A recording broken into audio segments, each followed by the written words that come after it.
Olá pessoal, vamos lá para mais uma aula nossa sobre o PET, né? Plano de Estudos Tutorado do primeiro ano, volume 5 do PET, semana 2. Só para lembrar, vocês podem baixar o PET aqui nesse site, ó, estudeemcasa.educação.mg.gov.br. O endereço está aqui, ó, estudeemcasa. Deixa eu colocar aqui com a letra maiorzinha aqui, ó.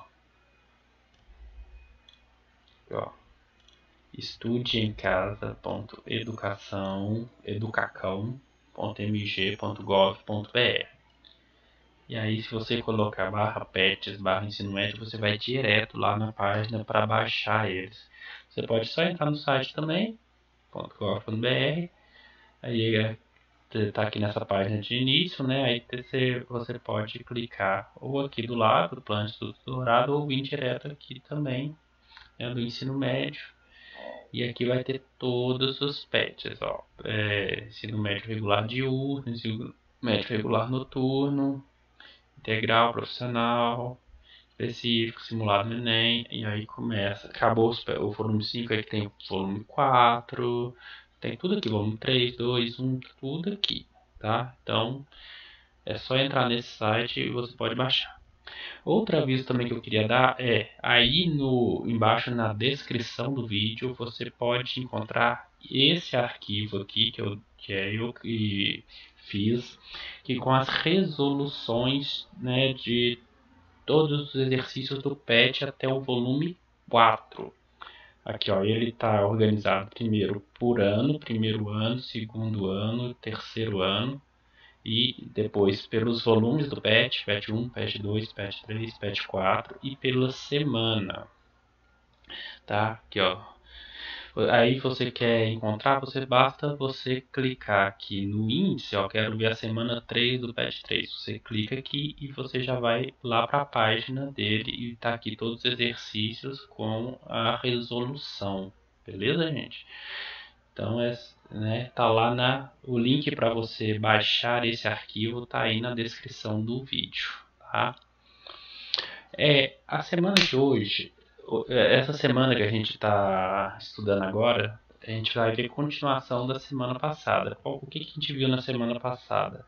A gente viu essa questão aqui do torque, tá? Das alavancas, o conceito de corpo rígido, isso aqui. Essa semana a gente vai continuar essa matéria, tá? A gente vai falar um pouquinho agora de centro de gravidade. O que é o centro de gravidade?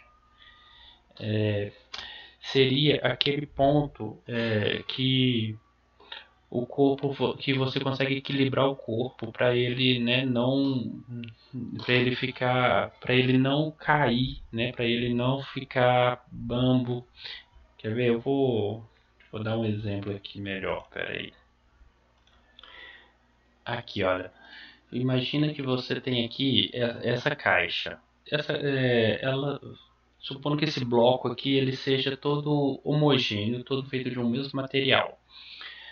Se você pegar o centro dele e colocar ele apoiado com o centro em cima da região de apoio, ele vai ficar lá quieto. Aí, se você se você pegar e inclinar ele um pouco, o que vai acontecer aqui? Ele vai tender a cair para o lado e soltar, ele vai cair para cá, né, para o lado que você inclinou, porque esse centro de gravidade vai estar fazendo ele pesar para o lado da esquerda aqui, né? Mas se você empurrar ele um pouco mais até o centro de gravidade passar do ponto de apoio, aí, ou seja, esse centro de gravidade vai estar empurrando ele para o lado da direita, então ele vai cair para o outro lado. Se você empurrar ele só um pouquinho, vai cair de volta para a esquerda. Se você empurrar ele até o centro de apoio até o centro de gravidade passar do apoio, ele vai cair pro lado da direita, né? Porque a força peso de um corpo faz ele cair, né, em relação ao centro de gravidade. É como se a força peso estivesse puxando o corpo pelo centro de gravidade. É esse ponto que a força peso mais atua. Isso é o centro de gravidade. Outro exemplo aqui, vamos pegar em uma pessoa. Numa pessoa, geralmente o centro de gravidade está localizado aqui, né, no abdômen, mais ou menos, né? Assim, se a pessoa quiser se manter equilibrada, ela não cair, né, do chão, ela tem que sempre colocar esse centro de gravidade em cima do ponto que ela está apoiando no chão, né? Aqui, ó, o centro de gravidade está em cima da cabeça dela, quando ela está de ponta cabeça. O centro de gravidade está em cima do pé dela, o centro de gravidade está entre os pés dela, né? Então, nesses todos os casos aqui, ela não vai se desequilibrar e não vai cair. Se aqui ela tivesse com esse centro de gravidade jogado mais para frente, além do pé dela, o que aconteceria? Ela ia se desequilibrar e ia cair para frente, né? Isso acontece de vez em quando quando a pessoa não tenta fazer esses movimentos aqui, né? Dançar e tal, e ela não tem muita perícia com isso, ela joga o centro de gravidade ou mais para frente ou mais para trás e aí se desequilibra, ela pode cair. Então essa aqui que a ideia é sempre deixar o centro de gravidade sobre a região de apoio, tá certo? Isso é o centro de gravidade.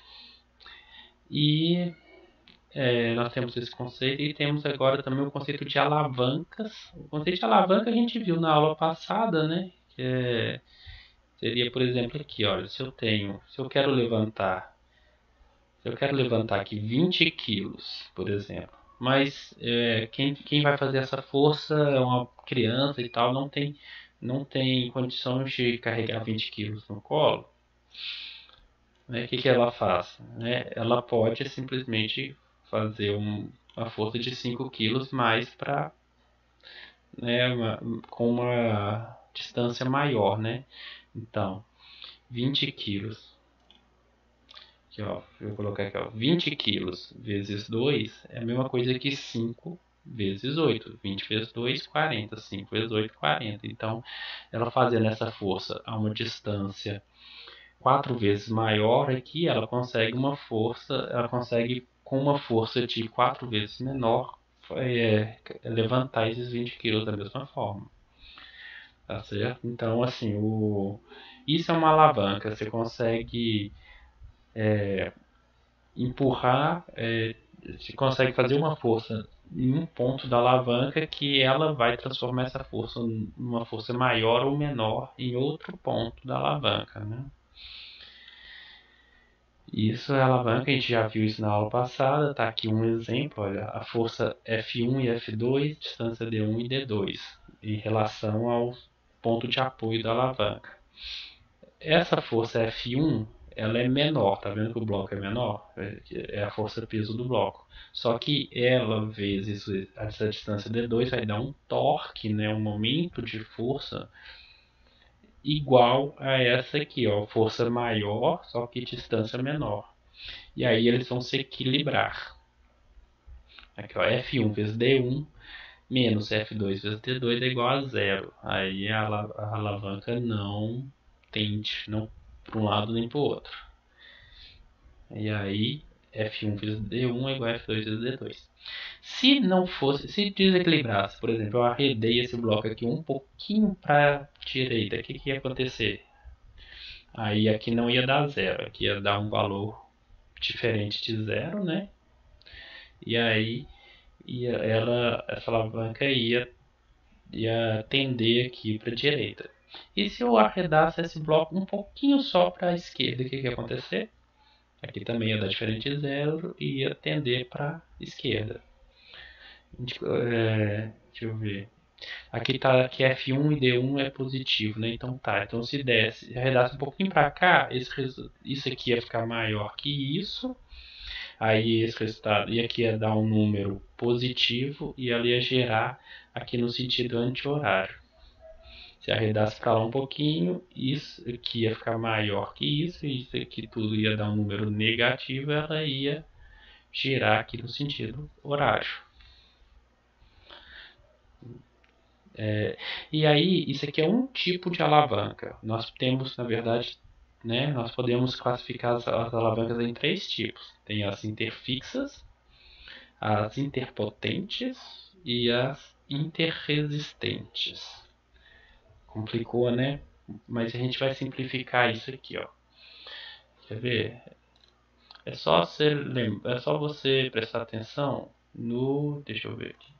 No que está aqui junto com... Depois do prefixo, ó. Inter quer dizer no meio, né? Então, vamos lá. Interfixa quer dizer que o que está no meio aqui é o ponto fixo, né? Então você tem a potência, que é a força que a gente está fazendo, né, na alavanca de um lado, e a força resistente, que é o objeto que a gente quer mexer, que a gente quer atuar sobre ele, do outro. Então tá no meio, vai ter o que? O ponto de apoio. Um exemplo de alavanca interfixa são tesouras, por exemplo, ou balanças de prato, né? Essas balanças de prato aqui, olha só, as forças são aplicadas nas extremidades e no meio a gente tem um ponto fixo. Interresistentes são aquelas alavancas que o que está no meio é a força resistente, né? Você tem um ponto fixo numa extremidade, a potência na outra extremidade, se você atua na outra extremidade, e você quer que essa ação seja transmitida até o que está no meio. Exemplo disso, um abridor de garrafa, né? Você coloca o seu ponto de apoio aqui no meio e o seu ponto de apoio aqui na extremidade aqui, né, que vai em cima da tampinha. A força resistente está aqui, que é o que você quer mexer essa ponta da tampinha para cima, e você faz uma força cá na extremidade, né, na outra extremidade do cabo. Outro exemplo, um carrinho de pedreiro. Tá aqui, o ponto fixo é lá na roda. A resistência está aqui, né? Toda a carga que você está carregando no carrinho, ela está mais próxima da roda do que o cabo, e você vai lá e levanta o carrinho pelo cabo. Você levanta e depois empurra, né? Então, você está pegando no ponto mais longe do que mais distante do que a resistência. Então, isso é interresistente. O que está no meio é a resistência. E tem a interpotente, que é a que você tem um ponto fixo de um lado, a resistência do outro lado, e você atua, você empurra no meio, né? Isso aqui, ó, nós temos um exemplo disso, é a vassoura, né? Geralmente a gente varre assim, a gente segura uma extremidade fixando ela com uma das mãos e empurra a vassoura pelo centro do cabo. Aí ela gira assim e vai varrendo o chão. E a resistência é o próprio chão. Então, o chão é a resistência, a força potente, que é o que faz a vassoura girar, é a nossa mão, tá aqui, e a força e o ponto fixo, que é onde a gente segura com a outra mão, tá aqui na ponta do cabo. Outro exemplo disso é um cortador de unhas, por exemplo. Ponto fixo é aquela parte que junta as duas lâminas dentro do cortador, lá na extremidade dele. A resistência é onde a gente coloca a unha, né? A unha vai estar resistindo ali, a gente tem que vencer essa resistência para cortar a unha. E o ponto, né, que a gente aplica a força é onde essa alavanca empurra as duas lâminas aqui. Aqui a gente tem duas alavancas, né, combinadas, né? Então eu estou falando dessa parte aqui de baixo, né? Ela é interpotente, mas essa parte aqui de cima, que é uma alavanca, ou seja, a potência aqui é a aplicação da força por essa alavanca de cima sobre essa de baixo. Tá aqui. Essa alavanca de cima, ela tem, né?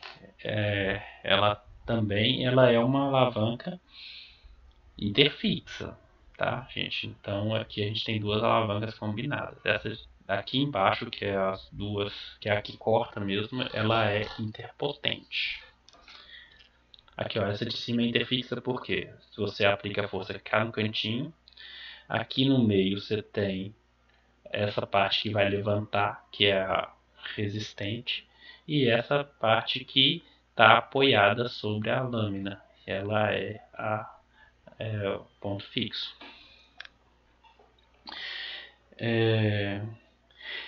Repare uma coisa, essa interfixa você pode estar aumentando ou diminuindo a força, vai depender se esse braço da direita ou da esquerda, qual deles que é maior. Tá? Ou então até mesmo igualando, por exemplo, aqui na balança, você quer que os dois lados aqui da balança sejam iguais para você, que os pesos vão ter que ser colocados igualmente. Mas você também pode estar querendo ampliar a sua força, que nem aqui, ó, você tem uma tesoura com cabo longo e a lâmina curta. Então você vai aqui você vai estar essa força aqui, né? Precisa ser menor, porque essa força vezes a distância vai dar maior do que essa forcinha vezes a distância. Você quer igualar o torque. Então essa alavanca aqui, a interfixa, ela pode estar tanto ampliando quanto reduzindo a força. Essa interresistente, ela vai estar sempre ampliando a força, né? Por quê? Porque o torque, porque o que acontece? A distância do ponto da força potente é sempre maior do que a distância da força resistente. Então, o torque vai estar sendo ampliado, né? E essa interpotente já é o contrário, ela vai estar sempre reduzindo a força, porque a resistência está sempre, né, mais distante do que a potência. Então, você vai ter que fazer uma força maior do que se você aplicasse a força direto aqui, né? Mas geralmente a gente reduz a força para quê? Para fazer isso com mais precisão, né? Com mais cuidado. Para isso que a gente usa a interpotente. Tá? Então assim, é só lembrar disso, né? Interfixa, então o ponto fixo que vai no meio. Interpotente, então o ponto da força potente que vai no meio. E interresistente, então o que vai no meio é a força de resistência. Aqui também tem uns exemplos, ó. Interfixa, exemplo, alicate, tesoura e gangorra. Interpotente, quebra-nozes, abridor de garrafa, carrinho de mão. E interresistente, pinça e cortador de unhas. Tá? Aqui tem uns vídeos para a gente ver, um vídeo falando do centro de gravidade, momento de uma força, né, junto com as leis de Newton, e um vídeo falando de alavancas. Então eu sugiro que assistam esses vídeos, vai estar acrescentando bastante aqui. E agora, como sempre, né, vamos lá fazer um exercíciozinho. Olha, essa unidade aqui, ela tem bastante exercício. Olha, tem 6 exercícios, né? Então, como sempre, vamos fazer o primeiro aqui, né? Para servir de exemplo, né? Vamos lá. O centro de gravidade de um corpo, eu vou colocar aqui, ó. Vamos ver. O centro de gravidade de um corpo é o ponto em que o peso total do corpo se concentra. A gente disse aqui, ó, a gente mostrei. A força-peso está atuando sobre todo o corpo aqui. Você pode representar ele por uma força atuando sobre esse ponto aqui, ó, o centro de gravidade. Que é o centro de gravidade. Considere uma porca de metal. Marque a alternativa que corresponde ao seu centro de gravidade. Aí aqui, ó, aqui eu peguei uma imagem de uma porca de metal. Repare o seguinte, essa porca aqui, ela é simétrica, olha, essa metade da direita é igual à metade da esquerda e tal. Você pode partir ela aqui em várias formas, ela sempre vai ter duas partes que são assim simétricas, né, que são espelhadas. E ela é toda feita de um material só. Então você não tem assim uma parte que é mais pesada que a outra, uma parte que tem mais densidade com a outra. Não tem, ela é toda feita de um único metal, né? E esse metal tem a densidade dele lá específica. Então como que a gente vai achar onde que fica o centro de gravidade dela? Nesse caso, a gente pode simplesmente achar que onde que ela ficaria pendurada se a gente segurasse ela com uma cordinha em vários pontos. Vamos, quer ver? Vamos fazer aqui, ó. Imagina que eu prendi aqui amarrei uma cordinha aqui nesse ponto, aqui nessa extremidade. Ela ficaria pendurada aqui, né? Até passando pela extremidade oposta, né? Ela se inclinaria para cá, né? Ela faria, né? Ela faria assim, ó,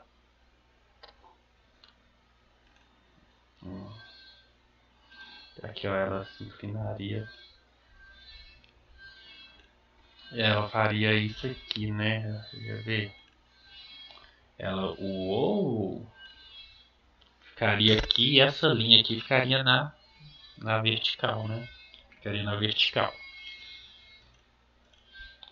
E se eu segurasse ela por essa pontinha de cá, o que ia acontecer? Ela ia fazer a mesma coisa, só que pro outro lado, né? Ela ia fazer isso, né? E até ficar na vertical do lado de cá. Então, assim, qualquer lugar aqui que eu pendurar ela ela se inclinaria, ela ia girar até ficar pendurado dali, tá vendo? Então, assim, e aí ela sempre estaria é só fazer um risco passando pelo lado oposto, tá vendo? Que qualquer risco desse aqui, ó, de um lado do risco e do outro lado eu tenho metades espelhadas dela. Então, quer dizer, as duas metades vão pesar o mesmo tanto. Esse ponto aqui, onde todos esses riscos se encontram, todas essas esses riscos que dividem ao meio, né, que dividem em duas metades iguais se encontram, é o meu centro de gravidade. Onde que ele ficou localizado aqui?